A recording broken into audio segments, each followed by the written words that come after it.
بسم الله الرحمن الرحيم اللهم علمنا ما ينفعنا وانفعنا بما علمتنا وزدنا علما. O Allah, help us learn what is beneficial to us. Help us benefit from what you have enabled us to learn and increase our knowledge.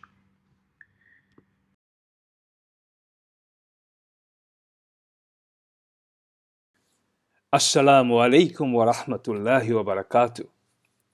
Welcome to lesson 14 of our Quranic Arabic course.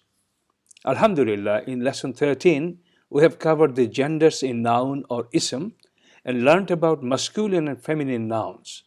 Also, we studied the 8 rules of feminine nouns. Today, we shall learn nominal sentence in Arabic, inshallah. MashaAllah, it's getting more interesting as the time goes by.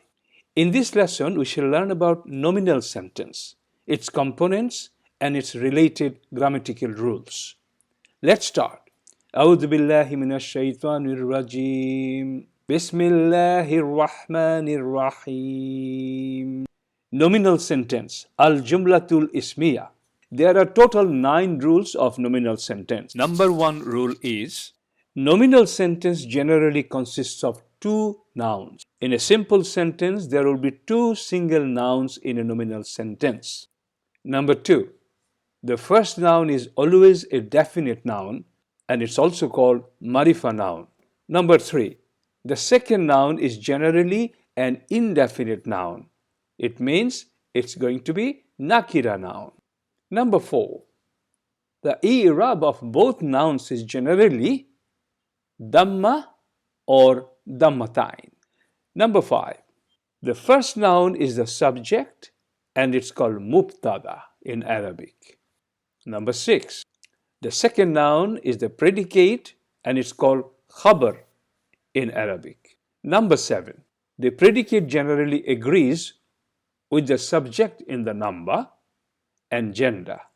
Let's look at an example to demonstrate these 7 rules we studied so far. Allahu Ghafurun. This is a nominal sentence. There are 2 nouns in this sentence. Allahu is the first noun and Ghafurun is the second noun. Allahu is a definite noun here because we know the subject, the noun which comes first, will always be definite noun or marifa noun. How do we know definite noun or marifa noun? By looking at the dhamma at the haraka of the last letter. And Allahu has got dhamma on its last letter. How do we know it's definite? Because definite noun or marifa noun will have its i'rab as dhamma. So Allahu has got dhamma, so it's definite noun. And the second noun is supposed to be an indefinite noun, and we know indefinite noun is called nakira noun, and that will always be identified by tanween, as it is an indefinite noun or nakira noun. So Allahu is the subject or mubtada, and Ghafurun is the predicate or khabar. And finally, how are they matching with each other? Allahu is singular and Ghafurun is singular. Allahu is masculine, Ghafurun is also masculine. So both the subject and predicate here are matching in number and gender. So Alhamdulillah, with this example, Allahu Ghafurun, we have learned these 7 rules. But you need to practice it with other examples as well, inshallah. Let's learn rule number 8. The predicate can be definite noun when it is not an adjective. Let me explain that to you from some examples in the Qur'an. Surah Yusuf, verse 90. Ana Yusufu wa hadha akhi. Ana Yusufu means I am Joseph, I am Yusuf. Wa hadha akhi, and this is my brother. So what's happening here? We learned that Mubtada will be definite and Khabar will be indefinite. However, on rule 8 we are seeing an exception, that predicate can be definite when that is not an adjective. Adjective means description of quality. For example, if I say, هذا كتاب جميل, meaning This book is beautiful. Haza kitabun jamilun. This book is beautiful. So, jamilun is actually describing the quality of the book. This book is beautiful. So, jamilun is the adjective here. In Arabic, they are called sifat. We'll learn them later. Let's go back to the example again. Ana Yusufu.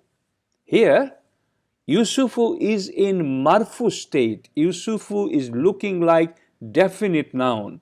And Yusufu is khabar here. Yusuf is predicate here. Predicate is supposed to be tanween. But rule number 8 teaches us that yes, khabar is supposed to be indefinite noun, but it can be definite noun if it doesn't act like an adjective. So Yusufu can be a khabar of ana because Yusufu is not describing any quality of ana.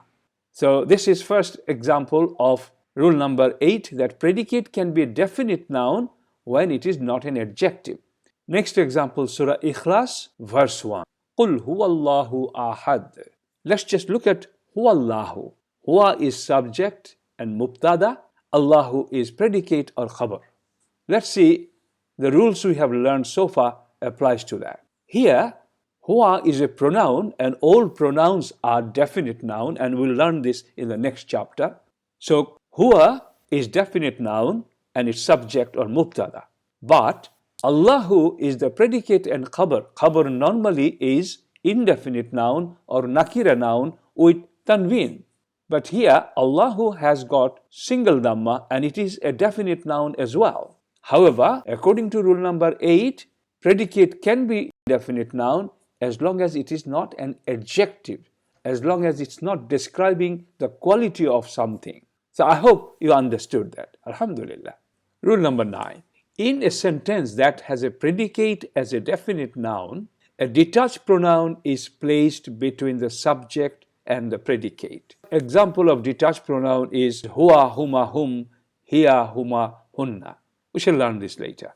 Predicate is normally indefinite noun, but if it is used as a definite noun, then in some sentences like that, there will be a detached pronoun placed between the subject and the predicate. Let's look at some examples. Allahu huwa ar-razzaku. Here, Allahu is mubtada or subject, and ar-razzaku is khabar or predicate. The khabar is a definite noun here. We can see dhamma at the end. Huwa is the detached pronoun. So, according to rule number 9, the detached pronoun has been placed between the mubtada and khabar, subject and the predicate. Next example, ulaika humul muflihun. Ulaika is mubtada and it is a pronoun, so of course it is a definite noun, and al-muflihun is the khabar. Finally, zalika huwal fawzul azim. Zalika is the pronoun, so that's definite noun, it is the subject here, and al-fawzu is a definite noun. So, predicate being a definite noun and subject also being definite noun here, according to rule number 9, a detached pronoun huwa has been placed in between. Just one more point to clarify. Since the nominal sentence consists of definite noun followed by an indefinite noun, it has to be determined which nouns and pronouns are the definite nouns. So we shall discuss this in the next chapter called definite noun. Alhamdulillah, we have reached the end of this lesson. I hope you found it helpful. Please repeat watching this video a few more times and study the PDF file together. One request before you go. Al-Quran Institute is a Quranic Da'wah and educational institute. We would like to reach many others like you. So if you benefited from this video, please share this with others. But most importantly, please subscribe our channel and like the videos. Don't forget to watch other video series on Quranic Arabic course. Barakallahu fikum. Rabbana taqabbal minna innaka antas samiul alim. Amin ya rabbal alameen. سبحانك اللهم وبحمدك أشهد أن لا إله إلا أنت أستغفرك وأتوب إليك